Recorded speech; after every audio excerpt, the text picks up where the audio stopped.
part of machinery. He had made drawings. When he couldn't steal the blueprints from locked files, he'd make drawings. When he had the blueprints, he'd send it, and they filed patents on our machinery and equipment that we kept trade secret and locked up on behalf of these Chinese corporations owned by Samson Wu. And you can see almost every component. Now, here is our US patent, and what we were taught in Stanford is you actually publish in a patent what is obvious to anyone who would buy your product and look at your product. So obviously the architecture of our elliptical reflectors could be measured by anybody who had any skill in the art, but what we didn't publish in our patents, what you keep trade secret, are the processes which are not obvious by anybody who would buy your product and try to reverse engineer it or take it apart. So here you see, for example, this is my United States patent under my name, dated 1998. Here's my patent, and here is the counterfeit product being made by Samson Wu using my heat sink, identical. Every single component is an exact copy. So again, it's hard to have an even playing field between American workers here in Silicon Valley and companies in Asia that are stealing the technology and counterfeiting them when they can actually take the patent and use it as a blueprint, and then in other cases, as you saw, pay off employees or insiders to steal the rest of the information they need. Hundreds and hundreds of American companies are put out of business, and that means less opportunity for our children who live here in this country. Again, you can see more of the patents that were used. So finally, with all the evidence that we obtained, we got a U.S. Court order to get the Dade County Sheriff to go to the Marsam trading facilities in Miami, Florida. They had a bonded customs warehouse. I'll tell you a little bit more about that later. And we were able to break in with the two sheriff's deputies with us and replevin, that means recover our stolen information. And while we were there, we got no far as this Marsam Trading U.S. Customs bonded area, which, by the way, we later found had $3 million of our counterfeit product. But before I could even walk through that door, this voluntary bankruptcy proceeding, Chapter 11, they had very smart lawyers. You know, the problem with America is everything's free and open. So when you get a court order, the judge requires you to serve the court order on the opposing party. So they knew we were coming to raid their facility. So their smart lawyers, they paid like $500 an hour, filed an involuntary bankruptcy procedure, which is a federal court. We were in a district court. That trumps our order. We had to go home. So I'm like peeking through the door, and I see hundreds of spools. I had no idea there were thousands, but hundreds of them. I said, wait a minute, all this is going to be destroyed? I looked in their filing cabinets, hundreds and hundreds of documents, sales invoices for selling product that they were previously lying to the judge, saying we're not in the fiber optic business, we're not selling them. All that evidence was there. I said, this is going to be destroyed. So I got furious. He says, I'm sorry, the sheriff said a federal bankruptcy court order trumps our district court replevin, we have to leave. I says, in what country do they allow a criminal to file a court order to deliberately stop you and all the evidence is going to be destroyed? He said, unfortunately, ours. We have to go. So I walked outside and I called the famous John Fisher, the smartest lawyer in the world, according to himself. I used his ego against him. I said, John, you tell me you're the smartest lawyer in the world, you get me the hell back in there. I don't care how you do it. I want another order back in there immediately. Now, you said you're a Yale Law School graduate, the smartest guy in the world. Prove it to me now. So John says, well, you know, next Thursday is Thanksgiving, and they have many corporations there located at the same address. I can go back to Judge Kirkwood and file against another corporation, and I can give him the order at 4:59 p.m. on Wednesday night. They'll never see the order till Monday, but I'll get him to sign it, and you can break in there on Thanksgiving. How would you like that? I said, it's very smart. So I asked the two sheriff's deputies if they were willing to work on Thanksgiving, and they felt bad. They said, absolutely, here's my cell phone number as you call us. I came back there, but this time not with a locksmith, with a sledgehammer. I smashed the door myself. Most fun I ever had. And this is what it looked like when we went there.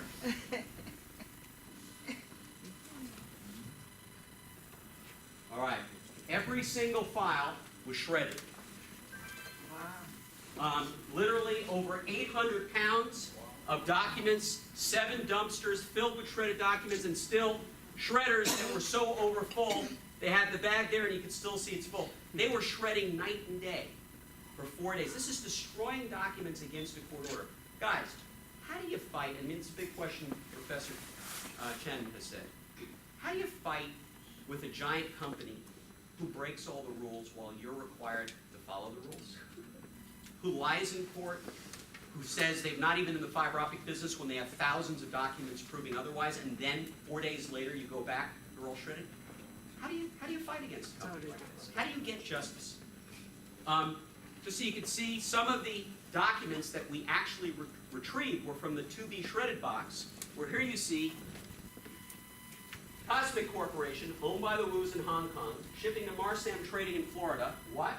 An invoice for fiber optic products that they claimed for 3 years in front of 2 judges that they weren't in the business of doing. Red-handed, right there. And we can only imagine how many documents were shredded because there were 7 of these dumpsters filled top to bottom. So what did I do? I hired rank security. They said, the sheriff kind of winked and nodded and says, you know, all those shredded documents, it's open season. If you wanted to take them all back and try to put them in, you could. So I did. I retrieved them all, and then I hired some kids from my son's sports teams to go on the basketball court. They were working all day and night at like $10 an hour. They thought they were going to get rich. So, hey, you know, there were 12, you know. And they put together enough documents that we actually found where the head of the octopus was, the corporate headquarters for Samsung, which we never knew, in Shanghai, the factory that was making all our counterfeit products. And by the way, I should mention to you, during this time, I heard a PBS speech from the head of one of the big labor unions, and I was really surprised to see that they were not bashing, even though they were losing their jobs to China, they were not bashing the Chinese people. What I was very surprised to hear, the head, and I wrote about this in my book, I can't remember his name right now, it's one of the tough, bearded, you know, union leaders, in a very eloquent term said, no, we're doing this not to attack the Chinese people, trying to get fair labor laws between China and the United States. We're doing this because we want all our brother workers everywhere around the world to have the same freedoms and protections that we enjoy here. Because if everybody, if you don't have people working in prison labor conditions, they have a better life, and also everyone has an opportunity to have an equal level playing field worldwide. I thought that was very, very enlightening to hear a labor person, instead of fighting against people, realize that many of the people that were living under that system, where they're breaking all the laws, counterfeiting, they're in terrible, they have no child labor laws, they're not getting any protections. One of the things my private investigators, who I'll show you, some of their faces you'll see I had to black out because a few of them used to work for the Israeli government, now they're private investigators in their own right. They told me the reason why, you know, they have walls there, why they have walls in most of these factories, it's not to keep the people from coming in, it's to keep the workers from running out. He says the suicide rate in some of these factories are terrible. They're getting young girls from the countryside. They're sleeping in dorms where they're stacked in bunk beds 3 or 4 high. They work them 12 hours a day. It's actually shameful how these people are being treated. And that's part of the reasons why we all need to work for justice. There's a human factor here, separate from the business and the technology factor. All right, let's go to the next slide. There we go. So we had what we referred to as the Sheikh of Dubai. It was one of our private investigators. His name I can tell you because he works, he was with the New York City Police Department. His name is Ted Gavaris. He owns Panoramic Consulting in Hong Kong. Ted actually went in dressed like a Sheikh of Dubai. He had the distachia, the beard, the whole 9 yards. And it was amazing. I was listening to him selling them on deals, capturing on videotape when they were telling the judge they weren't in the business, selling fiber optic product on video, but I'm hearing him speaking Arabic like with a Brooklyn accent. Yeah, salam alaikum, alaikum salam. I mean, amazing. He could have been a Martian, it wouldn't matter. As long as he was paying him cash, they were very happy. That's Samson Wu's brother signing and chopping a contract for fiber optic cable. To be sure, he made sure he signed it. He got a copy of his passport and his driver's license. And here they are, more than a year and a half after they were served with a court order to cease and desist, to freeze all assets, They're violating the court order in China, selling our fiber optic cable to a client on video. And if you want to realize why our judgment was so high, is we had proof that they were stealing and counterfeiting our product and also violating the judge's orders and going to the judge and lying and saying that they were not violating the orders. This is our optical bench, or by the way, a very crude reassembly of our optical bench. Jack Caruso had stolen from our laboratory, piece by piece, an optical bench that we used to align our light sources in an elliptical reflector, which was one of the key to the brightness of our cable, which is what made it competitive in the neon industry. Reassembled right there in a facility in China. Can you imagine our own equipment being used against us overseas? So we had a big problem.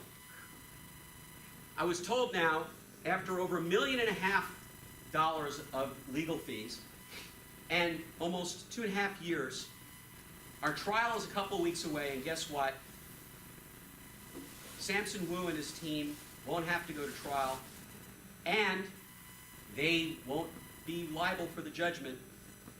And I said, are you kidding? What happened? He says, unless we serve them with the suit, they're not required to show up, and they're not, if they don't show up and appear, they're not required to be liable for the judgment. Through the Hague Convention, we're supposed to serve them with the summons in any other country outside the United States through our embassy. Well, of course, like most government agencies, which are terribly inefficient, the U.S. government employees from the embassy knocked on the doors of the known residences and offices of Samson Wu. Hello, any Wu here? And they go, nope, no Wu here. And they would go home and have a pizza.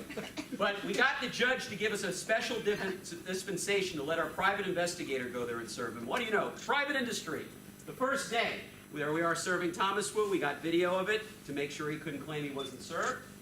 And then Mr. Kavaris got very creative. Instead of being a Saudi sheik, he dressed up as a Domino's pizza delivery for Pizza Hut. And instead of pizzas, they got summons. Hooray! So, very creative guy. All right, I don't know why this is not liking me. There you go. All right, so we finally got back into their facility. The judge had enough. We got the order, and here is some of the pallet loads of fiber optic cable from that warehouse that I was forced not to enter when their lawyers played that little dirty trick. And obviously, we could not sell this fiber optic cable to our clients, so what we did is donated it to Give Kids the World, which is a children's village in Kissimmee, Florida, of terminally ill children who have cancer, leukemia. They're brought by the Make-A-Wish Foundation to go out there and spend a week with their families. So it's the most well-lit up facility in the world. We're very proud at least that went to a good cause. What infuriated me and what should infuriate all of you as American taxpayers is after the judge got so infuriated that they were lying in court, he instigated a separate action called fraud on the court. And Samson by then had wired all his money out of the country and we couldn't prove where the assets were or if he had any. He actually filed for indigency and got your tax money to pay for his lawyer on the fraud of the court. He had a hired lawyer by the court that was being paid by all of us. I don't know what pissed me off more, watching him hide behind the Fifth Amendment of the Constitution of the United States or later claiming indigency and having hundreds of thousands of dollars in legal fees paid by all of us to defend him. But, you know, amazing. What a great country we live in, right? Are they Chinese or Taiwanese? He's Taiwanese originally, but he has both a Taiwanese, a Chinese, and a Panamanian passport, and a U.S. passport. No, Yeah. originally he is a Taiwanese. Taiwanese. Not a Chinese. Yes, that is correct. So Taiwanese is his mother language. Is that what he's got? Correct, correct. But he has operations in Hong Kong and Shanghai. And most of his operations are in mainland China. I know that his brother has a house in Taiwan, in Taipei, because we did some research. But now Samson's living in Panama full time. That's where he's operating. So yeah. So just so you see, this is his house in Panama. He has a $250,000 condominium at Cocoa Bay while he was receiving subsidies and funds to pay his lawyer in the United States. I'll show you, we also show you pictures of he owns 2 city blocks through Stephanie SA and Stacy SA. This is like the equivalent of Times Square in Panama. Very expensive real estate, but he holds it through third-party corporations that's in the names of his daughters, Stephanie and Stacy. just $150,000 worth of watches just in one window of his retail stores that we trace back to him. And meanwhile, you and I are paying out of our tax money to his lawyers because he claimed he was innocent. It's amazing how they can abuse the system. And here's some warehouses that they own in Panama, our private investigators have photographed. So anyway, the theft of U.S. technology is actually costing the American government more than a war on terrorism. Basically, a Business Week article claims that the theft, and this is back in 2005, is $750 billion in terms of lost jobs in technology. Probably by now it's over $1 trillion. So you can imagine with a $20 trillion deficit, if we were able to enforce the patent laws, where a Microsoft executive came to me when I was speaking at the National Classification Management Conference in Connecticut, was at the one of the major Indian casinos. They had a huge conference on that. Now we were approached by actually 2 Microsoft lawyers. They said, you know who's the biggest manufacturer of Microsoft software in the world? Any guesses? China. For every one legitimate copy being sold by Microsoft, 3 is done by counterfeiters overseas. Can you imagine what it would mean to the United States if that revenue was being recorded here, those salaries were being paid to our citizens here in California and Washington and elsewhere where all the Microsoft facilities are located? We could probably pay off the national debt in less than 5 years if we would just be able to stop or enforce our laws. So this was of an overview. I won't get into. I'm not big on political correctness, by the way. that's my. After 4 years at Stanford, this is my favorite equation. Yes. All right. What we must do, and you know, I don't like it when people come up and just talk about a problem and then don't offer any solutions. Because look, you know, we're all worried about the futures of our kids, our grandchildren. You know, whether we know it or not, we're approaching Greece or maybe surpassing Greece in terms of debt per capita. We know what trouble Greece is in. We don't want that to happen here. Here are some solutions.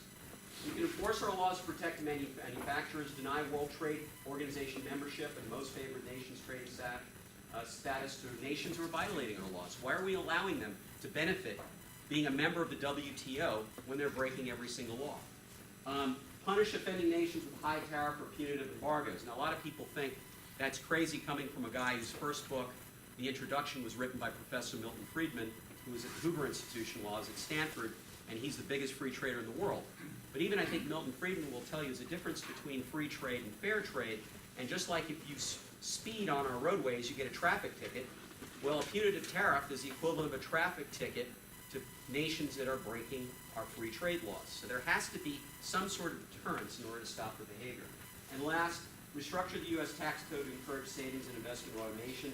I don't know about you, but I think this April 15th thing is the biggest stupidity that we have to deal with every year, counting every receipt, doing all this. We should have a low, flat tax on consumption, do not punish people for income, and just basically have a flat consumption tax. Can you imagine the millions and millions of hours and billions and billions of dollars that everybody involved in tax preparation and tax accounting, if they didn't have to deal with an April 15th deadline every year?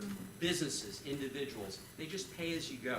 We really need to get rid of that because, again, I'm not necessarily against the IRS. I was audited several times, and the IRS was very fair to me. I just don't think that process makes any sense.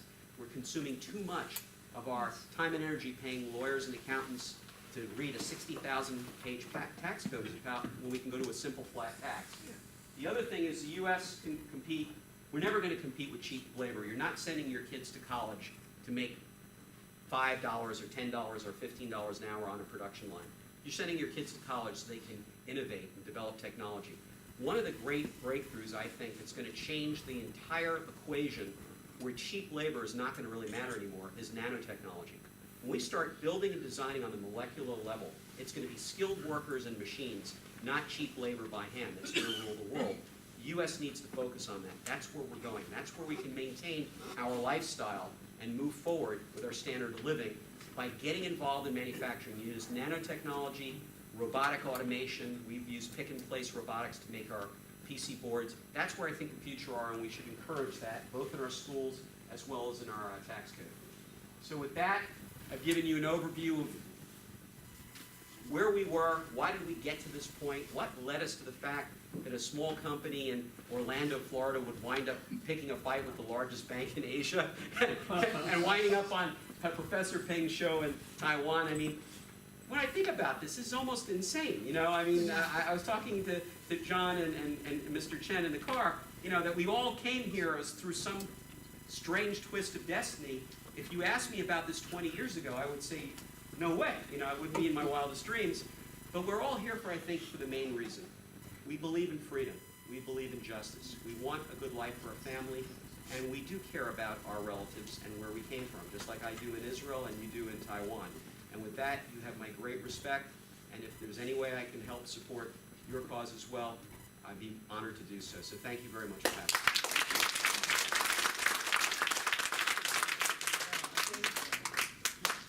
It's really wonderful. I think Brett Kingstone would like to take a few moments and to answer the question if you want to. Brett, do you try hire a lawyer over in Shanghai to file a lawsuit against the Wu's family for the privacy of pirate of intellectual property from this country? And you might try to do it to set a case for the future under this Trump administration due to like unfair trade between the United States and the mainland China. I think that's a good case. If you try to fight for it, even you cannot win, but you can build a case for the unfair, the private pirate of the intellectual property. That's number one. Number two, you know, to develop a business that's research and development, R&D, acquisition, and steal, which is Samson Wu's family doing that. What if they want to make an offer to acquire your company? How much you will ask? Let me do the second question first. Our company was ultimately acquired, two different companies, and ultimately is now part of Revolution Lighting Technologies, RVLT, which is owned by a billionaire named Robert LaPenta, who founded L1, L2, and L3. L3, as you know, is about a $20 billion company traded on the New York Stock Exchange. He basically now is going about acquiring LED lighting companies and high-tech lighting companies the same way he went around and buying up and merged defense contractors. And L3 is one of the biggest defense contractors in the world, and I think he's got ideas to make what used to be Supervision and the other companies related to us a multi-billion-dollar LED lighting company. So I don't think it's for sale. and Robert LaPenta has 100 times more money than Samson Wu, so I don't think Samson. Oh, thank you. Appreciate it. I don't think Samson could write that check. Now, getting back to your first question, yes, we hired Lovell's Law Firm in Hong Kong. They're a British firm based in Hong Kong that litigates cases. And basically, they told me, filing a case in China back then, this was 12, 14 years ago, you have as much chance of winning in China as you do with a snowball flying through hell without melting. So as a result, we did as you said, and you were right. This is something that should be considered, but it's not likely. Now, interestingly, I've heard recently China has ruled in favor of Donald Trump with his trade war. And apparently, China is starting to try to give the appearance that they have jurisprudence on a world level there as well. And they have been finding in favor of American companies. So maybe that's changing now. Right now, though, I can't get Megabank to answer an American court order. I can't get them to answer a court order in New York that's been approved by 2 appellate courts. I can't get them to answer a court order in Florida or California